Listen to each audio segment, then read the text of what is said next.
y'all doing? This is Cody Flowers with the YMCA. I am the Youth Program Director here at the Y. We are fortunate enough to have our certified YMCA art teacher, Miss Hanners, who teaches our Young in Art class. She is on hand and she's at home actually, getting ready to take some videos for you guys so you guys can see some easy art projects you could do with the supplies that may be laying around your house. So without further ado, we're going to transition this video to her in her humble abode. Hey everybody, Miss Hanners here, art teacher at the YMCA. Just want to thank Cody for a very nice introduction. I'm actually going to be sharing with you some videos from my house, actually here in my kitchen, at my kitchen table. And I'm going to be showing either projects or quick lessons. So those of you kids who are at home can still be creative, use your imagination and be entertained while we're kind of confined to our homes right now, just to make sure that we're safe and healthy. So I'll be using things from a sketchbook to, if you have basic crayons at home. If not, we can talk about some ways you can adapt your projects. I've got foil, I've got glue, I've got paintbrushes, tape, all kinds of stuff.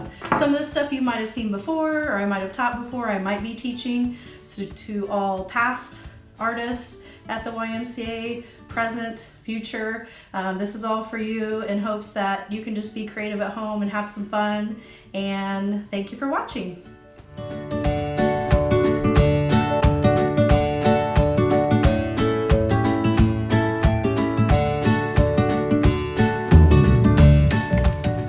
Miss Hanners here, just doing my first video for the YMCA, just to kind of help out with our social distancing, allowing kids to be a little creative and entertained while they're at home, and helping some of you out who might have been taking the Young at Art classes at the YMCA. I know I've had art camp with several of you over the summer and art classes throughout the year, so some of this might be new, some of this might be old, but either way it's good to practice, because the more you practice, the better you get. So the first thing I'm going to do is just a little bit with some shading techniques. I have different pencils in this sketch set, but you could use really any type of pencil, even your basic just number 2 pencil would be fine. So I'm just going to write for fun here on my sketch pad shading techniques. And again, any piece of paper would be fine. You could actually even do just a notebook piece of paper that's striped. That would be okay as well. So I'm going to end up drawing 4 rectangles. Again, it doesn't have to be perfect. We're just having a little fun here. And I'm going to be dividing each rectangle into 4 sections. So if you want to get really technical, you can do it with a ruler, but again, I'm thinking about limited supplies being at home. I do have an eraser here too, because these pencils don't have an eraser. Obviously, if you had a number 2 pencil, you would be just fine using that. So nothing too fancy here. So anyway, I'm going to divide these up into 4 sections. So they don't have to be really all that perfect. And the first one I'm going to start off doing, you could actually do this with pencil, or if you have a black marker or even a pen, you could use as well. This is just a little Crayola Super Tips marker, but the first one I'm going to do stippling or pointillism. That would be one of the shading techniques, so I'm going to start with that one. And in the first box, you would do just some dots that are spread out.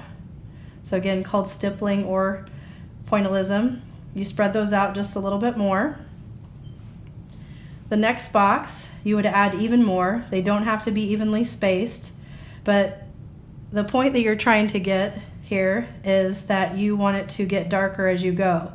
So it's almost kind of like a value scale with the dots.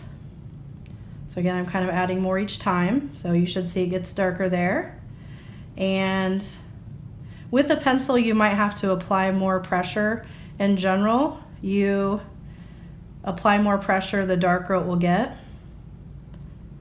And you could use your marker more up and down, but it kind of creates a little shadow there, so I'm kind of doing off to the side. So again, this is stippling, pointillism, and you can do this when you try to make things look more three-dimensional and just have value to overall objects. So again, slowly getting darker. This one will obviously be very heavy with the dots. I'm going faster so I don't take up all of your time, but you could go much slower than this. I always tell my students at school, the slower you go, the better it looks. So again, I'm kind of going in. I will say that if you do dots too fast, they can look like lines, which isn't necessarily a bad thing, but it can kind of look messy. So I would just be careful. But again, this is just a little basic kind of value scale from light to dark. It's kind of like gradient from light to dark, if you want to call it that.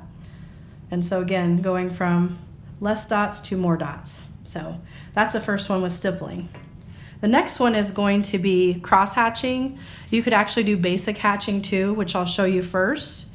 Basic hatching is just when you're in a certain area and you're drawing lines and you kind of just draw lines. But I'm going to go ahead and do cross hatching, which is kind of crisscrossing the lines. So I will say, again, you don't have to go this fast, but the less lines you make, the more you spread them out, the lighter it will look. Now, obviously, if I go in and add more lines, this pencil's pretty soft too, so it allows me to kind of glide across the paper a little bit better. So now these two look kind of alike, so obviously that means I need to go in and make some more lines.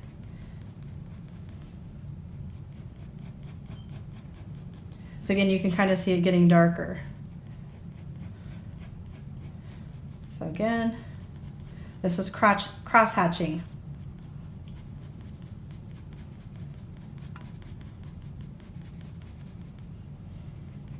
Going back in, making more lines. Again, you can apply more pressure. So I even feel there's probably not a big difference, so I probably could have done a little less lines here. But again, more lines.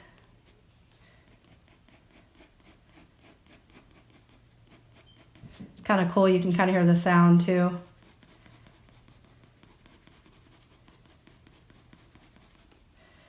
And really, again, you're just creating a value scale with going lighter to darker. So, okay, the next one I'm going to be doing, this is one I don't do too often, but it's kind of fun, but it's more gestural of a technique, and you kind of just let your pencil kind of flow and do the work for you, but you're a little bit more controlled when you have your finger closer to the point. It's a little less controlled, so you want it to be a little bit more loose. So basically, I'm just going to kind of go in. You know, you don't want it to look like scribbling, but that's what it kind of looks like in a sense. But I'm kind of going a little lighter here. And then next one, I would go in, probably do the lines even closer together, even press a little bit harder.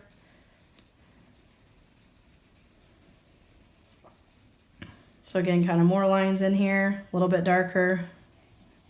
I'm applying a little bit more pressure here. Kind of letting the pencil, I do have some control over it, but okay, and then one more. Again, hopefully, again, you see, basically with anything, you just do more as you go.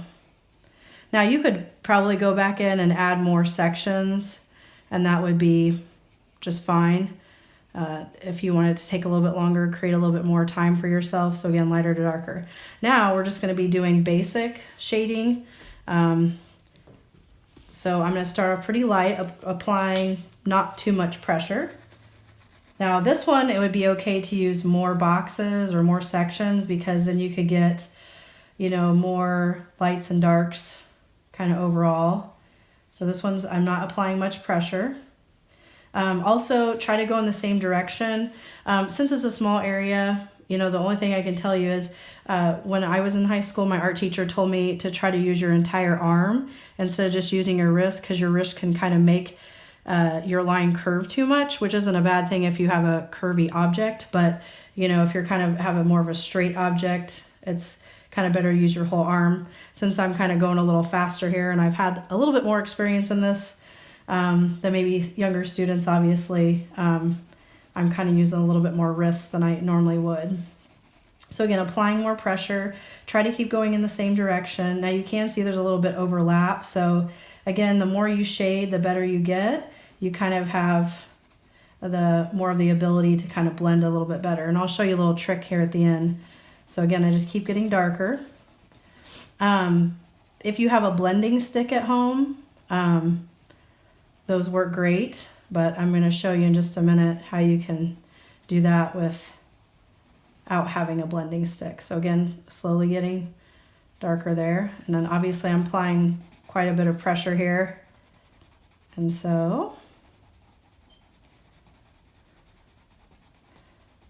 again, going much faster than I would shading. Shading, I feel like, takes time and it can be smooth if you really just focus on slowing down a little bit, okay? So again, you kind of see there. Now the trick I was going to tell you about is you can use your good old fingertip. Now I would be careful because you can get it to be smudging too much where you get fingerprints. So it kind of, hopefully you can see, smooths it out. You get a little bit of the graphite there on your finger, but you can kind of go back in. Honestly, if you switch directions, it probably wouldn't be too much of a big deal, but you can, it's probably a little hard to see, but it does kind of smear a little bit more than I would like. But either way, try to go in the same direction. And overall, these are just some basic shading techniques. There are endless possibilities of what you could do. You could just do just regular hatching instead of the cross hatching. So, but these are just kind of some basic ones if you're trying to make objects more three-dimensional. And so in another video, I'm actually going to probably show you 3 different circles that will turn into spheres, and we'll use those 4 different techniques. Thank you for watching.